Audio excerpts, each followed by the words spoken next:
Students, असामान्यता के model या असामान्यता की विचारधाराएं, ये चैप्टर सेकंड के अंतर्गत हम इन विचारधाराओं को समझ रहे हैं। पिछले वीडियो में हमने बायोलॉजिकल मॉडल या पर्सपेक्टिव को समझा था और इस वीडियो में आज हम चर्चा करेंगे साइकोलॉजिकल मॉडल या पर्सपेक्टिव, मनोवैज्ञानिक विचारधारा या मॉडल। तो एबनॉर्मल बिहेवियर की व्याख्या व्यक्ति के ज़िंदगी की आरंभिक अनुभूतियाँ तथा ज़िंदगी के सामाजिक एवं मनोवैज्ञानिक प्रक्रियाओं के प्रभावों के रूप में की जाती है और यही कारण है कि इस मॉडल को हम साइकोसोशल या साइकोलॉजिकल मॉडल कहते हैं।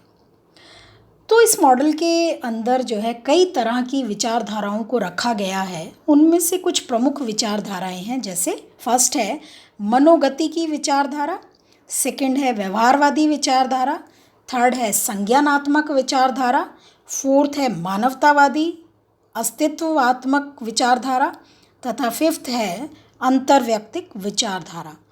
तो ये पांचों विचारधाराओं को जो कि साइकोलॉजिकल मॉडल के अंतर्गत आती हैं, उनको हम एक एक करके उनको डिटेल में समझेंगे। तो फर्स्ट है हमारी मनोगति की विचारधारा। तो एबनॉर्मल बिहेवियर की व्याख्या का ये विचारधारा है, फ्रॉयड ने इसका प्रतिपादन किया था, जिसे बाद में कई मनोवैज्ञानिकों ने इसका संशोधन किया। और फ्रॉयड की इस मौलिक विचारधारा को हम साइको एनालिटिक व्यू पॉइंट यानी मनोविश्लेषणात्मक विचारधारा भी कहते हैं। और उसका संशोधित जो रूप है जो फ्रॉयड ने दिया, उसको हम साइकोडायनामिक व्यू पॉइंट या मनोगति की विचारधारा कहते हैं। तो फ्रॉयड ने मानसिक रोगियों के करीब 50 साल तक ऑब्जर्वेशन किए और उनके उपचार किए और उसके अनुभवों के आधार पर एबनॉर्मल बिहेवियर की जो उन्होंने व्याख्या की, उसमें उन्होंने हमारा जो अनकॉन्शियस है, जो अचेतन है, उसके आंतरिक या इनर डायनामिक्स के रूप में उसकी व्याख्या की या आंतरिक गतिकी के रूप में इसकी व्याख्या की। और इस मनोविश्लेषणात्मक विचारधारा को कई लोगों ने बाद में संशोधित किया और उसमें जो है उसको उन्नत बनाया या उसको संशोधित किया। तो इस विचारधारा को हम कई भागों में बांट सकते हैं। पहली है क्लासिकल मनोविश्लेषणात्मक सिद्धांत, दूसरा है नया मनोगति की संदर्श और तीसरा है मनोवैश्लेषिक चिकित्सा एंड फोर्थ है मनोगति की सिद्धांत का प्रभाव। तो फर्स्ट हम डिटेल में हम इसका अध्ययन करें तो क्लासिकल मनोविश्लेषणात्मक सिद्धांत।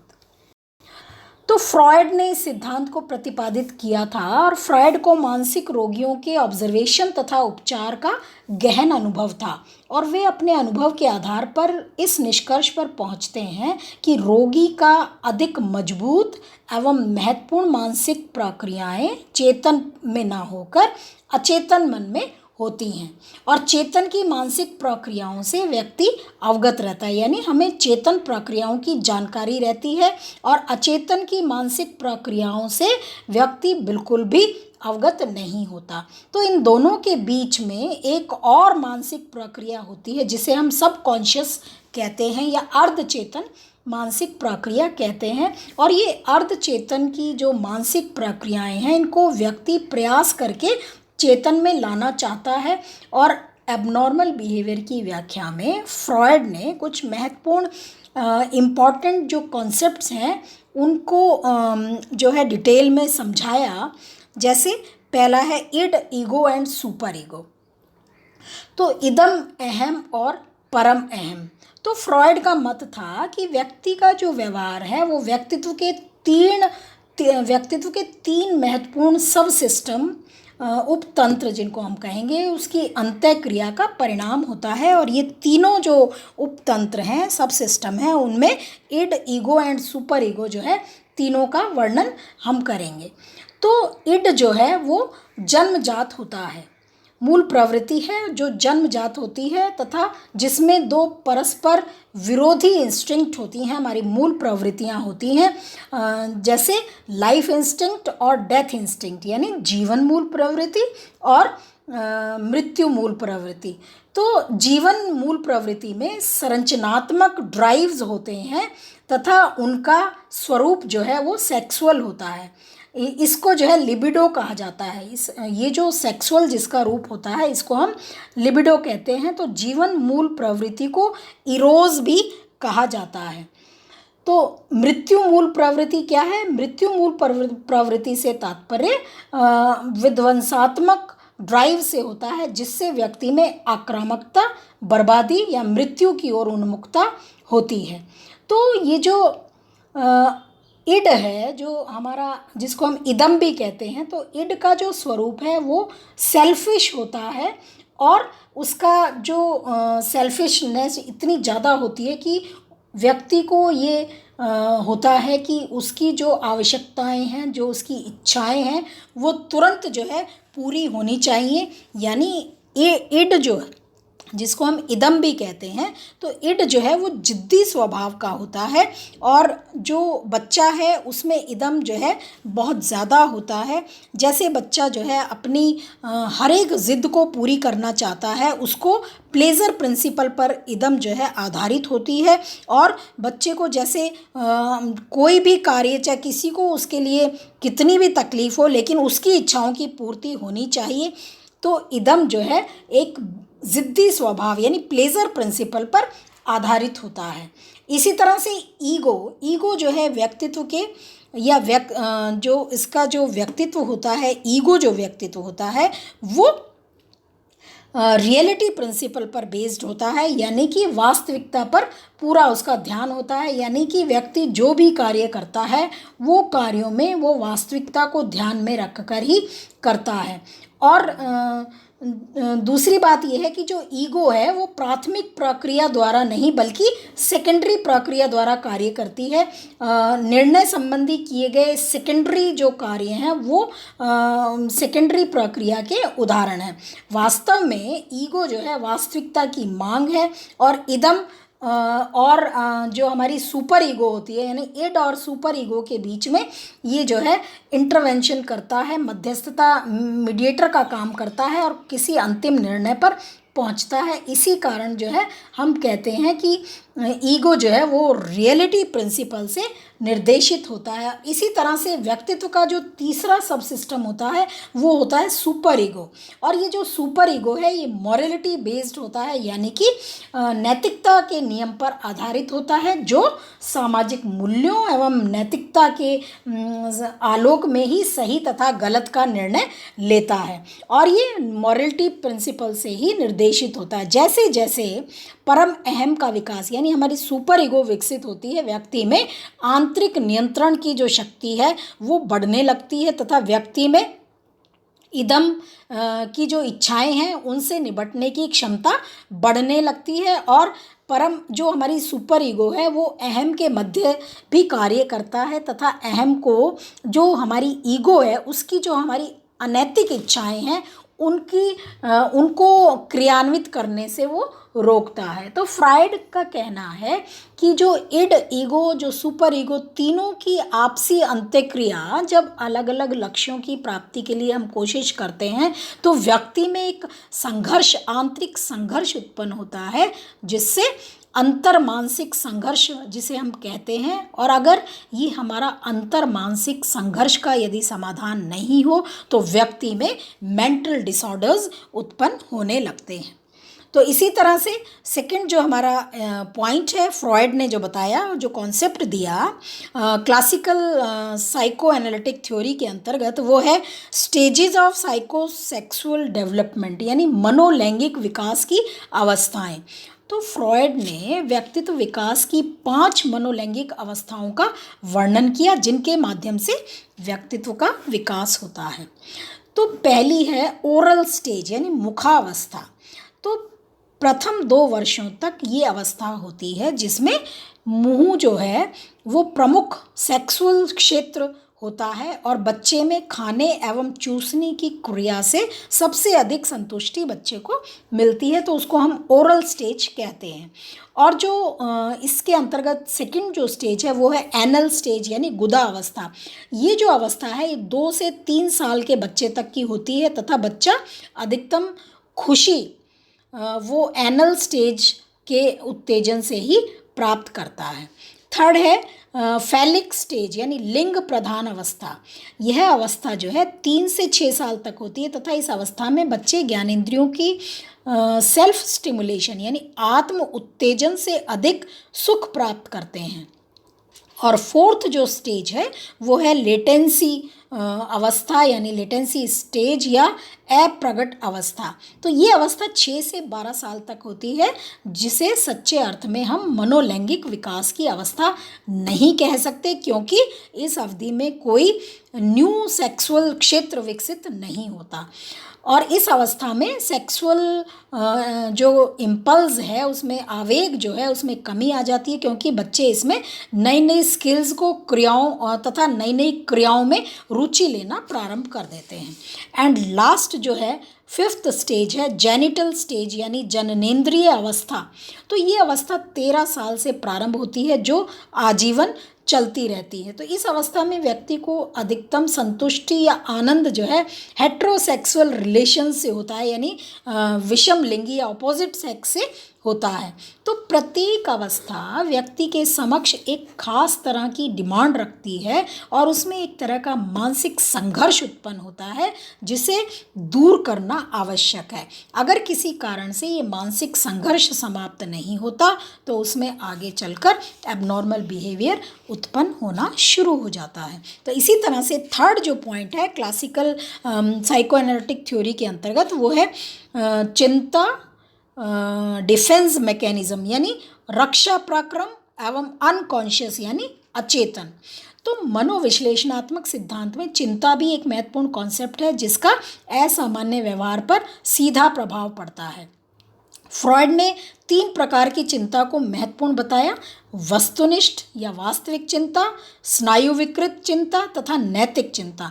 तो वास्तविक चिंता बाहरी वातावरण में जो खतरा उपस्थित है या जो धमकी है उससे उत्पन्न होता है, और स्नायु विकृत चिंता जो है उसकी उत्पत्ति तब होती है जब हमारी सुपर ईगो तथा ईगो को एक तरह से थ्रेट उत्पन्न होती है या धमकी उत्पन्न होती है। और नैतिक चिंता उस समय उत्पन्न होती है जब व्यक्ति द्वारा किया गया या किया जाने वाला कार्य उसके सुपर ईगो को धक्का पहुंचाता है। तो ये सब चीज़ें जो हैं व्यक्ति में एबनॉर्मेलिटी उत्पन्न करती हैं। क्यों?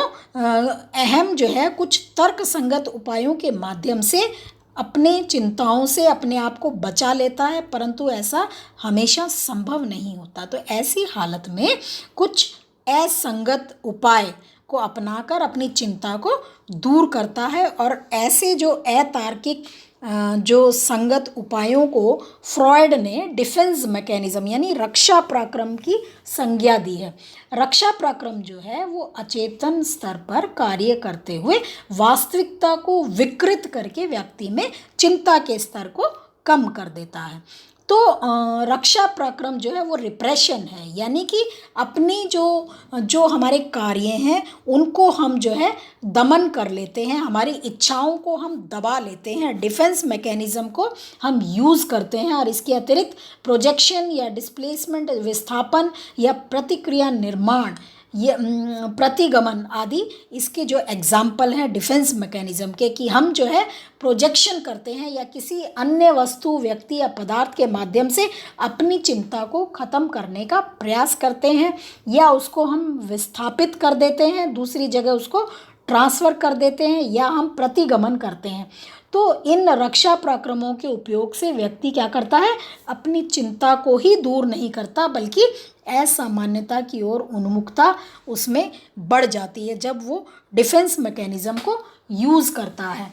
तो इस तरह से नेक्स्ट है अचेतन, अनकॉन्शियसनेस। तो ये भी एक महत्वपूर्ण कॉन्सेप्ट है जो कि फ्रॉयड ने दिया, और चेतन तथा जो हमारा चेतना है और अर्ध चेतन है उससे भी बड़ा होता है। जो हमारा अनकॉन्शियस है वो चेतन अर्ध चेतन से बड़ा होता है। और अचेतन में सभी हमारी जो दमित इच्छाएं हैं, यानी जो हमारी इच्छाएं पूरी नहीं होती, वो हमारे दमन हो जाता है, रिप्रेस्ड हो जाती हैं और मानसिक संघर्ष उससे उत्पन्न होते हैं। और जब जब हमारा ईगो पर नियंत्रण कम होता है तो जो है हमारे अंदर विकृतियां उत्पन्न होने लगती हैं। तो व्यक्ति में असामान्य व्यवहार जो है उसको बढ़ने की संभावना जो है वो बहुत अधिक हो जाती है। तो इस तरह से ये जो क्लासिकल मनोविश्लेषणात्मक सिद्धांत है उसके आधार पर फ्रॉयड ने अपने इड, ईगो, सुपर ईगो या स्टेजेज ऑफ साइकोसेक्सुअल डेवलपमेंट या चिंता, रक्षा तंत्र या अचेतन के माध्यम से एबनॉर्मलिटी पर क्या प्रभाव हो सकता है उसका अध्ययन उन्होंने किया। सेकंड है साइको सोशल या साइकोलॉजिकल मॉडल या विचारधारा के अंतर्गत, वो है सेकंड पॉइंट या सेकंड जो विचारधारा है वो है नया मनोगति की संदर्श। तो एबनॉर्मल बिहेवियर की व्याख्या में फ्रॉयड ने ईड की इच्छाओं तथा आवेगों तथा उसकी अभिव्यक्ति पर बल डाला, परंतु बाद में सिद्धांतवादियों, जिसमें फ्रॉयड की पुत्री भी थी जिसका नाम था अन्ना फ्राइड, उन्होंने ईगो को बहुत अधिक महत्वपूर्ण बताया और ये कहा कि जो ईगो द्वारा व्यक्तित्व का जो एग्जीक्यूट रूप है में कार्य करने के ढंग पर व्यक्ति में माल एडेप्टिव बिहेवियर उत्पन्न होने की संभावना जो है वो अधिक हो जाती है। और आधुनिक जो मनोवैज्ञानिक थे या मनोचिकित्सक थे उन्होंने भी इदम अहम पर बल डाला, परंतु इस वस्तु पर अधिक ध्यान दिया जाता है जिसके प्रति वह परम अहम या अहम यानी सुपर ईगो और ईगो की इच्छाओं एवं आवेगों को निर्देशित किया है और जिसे बच्चा अपने व्यक्तित्व में सम्मिलित कर लेता है। तो इस प्रक्रिया को इंट्रोजेक्शन प्रक्रिया कहा गया है, यानी एक ऐसी आंतरिक प्रक्रिया जिसके माध्यम से बच्चे स्मृति एवं प्रतिमाओं जो इमेजेस होती हैं उनके सहारे सांकेतिक रूप से किसी व्यक्ति को किसी संवेग से युक्त मानता है। जैसे कोई बच्चा माता पिता के क्रोध भरे चेहरे को उसको अपने अंदर उतारता है या उसका अंतरीकरण करता है और फिर उस संकेत या वस्तु से उसका जो प्रभाव है वो जो है उसकी व्यक्तित्व पर उसका प्रभाव पड़ता है। तो मनोगति की संदर्श जो है या विचारधारा जो है वो व्यक्ति के इंटरपर्सनल रिलेशनशिप पर बल डालती है और इस बात की विशेष रूप से ये विचारधारा व्याख्या करती है कि किस तरह से ऐसे आरंभिक संबंधों से व्यक्ति द्वारा संतोषजनक अंत्यक्रिया करने की क्षमता प्रभावित होती है। थर्ड है मनोवैश्लेषिक चिकित्सा। तो फ्रॉयड ने मनोवैश्लेषिक चिकित्सा पद्धति को भी बताया और उन्होंने जो है इसमें बहुत सारे परिमार्जन किए, मॉडिफिकेशन किए। और फ्रॉयड का जो क्लासिकल मनोवैश्लेषिक चिकित्सा की जो प्रमुख एजम्पशन है वो ये है कि जो न्यूरोटिक एंग्जाइटी व्यक्ति में उस समय उत्पन्न होती है या स्नायुविकृत चिंता उस समय उत्पन्न होती है जब बचपन में किसी तरह का दंड या हमारी इड जो है वो दमित हो जाती हैं, तो व्यक्ति जो है अपनी अभिव्यक्ति के लिए वो अहम को धमकी देता है, वो इड जो है अहम को धमकी देता है। और मनोवैश्लेषिक चिकित्सा में इस आरंभिक दमन को हटाने का प्रयास किया जाता है ताकि रोगी बाल्यावस्था की मानसिक संघर्ष को समझ सके और उसे वास्तविकता के आलोक में उसको दूर कर सके। तो इस दमन को, इस रिप्रेशन को हटाने के ख्याल से जो साइको एनालिस्ट थे या मनोविश्लेषक थे उन्होंने कई तरह की विधियों का सहारा लिया, जिसमें जैसे स्वप्न विश्लेषण विधि की ड्रीम्स एनालिसिस के माध्यम से उन्होंने व्यक्ति के अंदर जो दबी हुई भावनाएं थी उनको बाहर निकाला। फ्री एसोसिएशन के माध्यम से व्यक्ति के अंदर दबी हुई भावनाओं को बाहर निकाला और रक्षा पराक्रम जो थे उनका भी उन्होंने अध्ययन किया। तो इस तरह से मनोवैश्लेषिक चिकित्सा। उसके बाद नेक्स्ट जो है वो फोर्थ जो एंड लास्ट पॉइंट जो है साइकोलॉजिकल पर्सपेक्टिव का, वो है मनोगति की सिद्धांत का प्रभाव। तो एबनॉर्मल बिहेवियर जो है सबसे पहले यह दिखा सकने में समर्थ हुआ मनोगतिकी सिद्धांत कि मानव मनोवैज्ञानिक प्रक्रियाओं में डिस्टरबेंस होने से मानसिक विकृतियों की उत्पत्ति होती है। जिस तरह से जो मेडिकल मॉडल था या बायोलॉजिकल मॉडल जो हमने पिछले वीडियो में समझा था, असामान्य व्यवहार के कारण के रूप में प्रचलित अंधविश्वास को हटाकर ऑर्गेनिक पैथोलॉजी यानी आंगिक विकृति, ये विशेषकर जो हमारी ब्रेन विकृति थी, मस्तिष्क विकृति को प्रतिस्थापित किया था। उसी तरह से जो ये मनोगतिकी मॉडल है उसने भी मस्तिष्कीय विकृति को हटाकर उसकी जगह अतिरंजित यानी बहुत अधिक अहम प्रतिरक्षाओं को सामान्य व्यवहार के कारण के रूप में प्रतिस्थापित किया। तो इस तरह से हम देखते हैं कि इस मॉडल के अनुसार जो असामान्य व्यवहार है उसको उत्पन्न करने में आरंभिक बाल्यावस्था की अनुभूतियाँ, दमित हमारी लैंगिक इच्छाएं, अत्यंत कठिन समस्याएं जो हैं वो बहुत ही इम्पॉर्टेंट होती हैं, जो कि व्यक्ति को बहुत असामान्य बनाने में अपना योगदान देती हैं। तो इस तरह से ये जो है मॉडल हमारा जो है मनोसामाजिक मॉडल के अंतर्गत हमने जो है मनोगति की विचारधारा को समझा। और मनोगति की विचारधारा जो है उसमें हमने क्लासिकल मनोविश्लेषणात्मक सिद्धांत को पढ़ा और नया मनोगति की संदर्श को पढ़ा, मनोवैश्लेषिक चिकित्सा को पढ़ा एवं मनोगति की सिद्धांत के प्रभाव को हमने पढ़ा।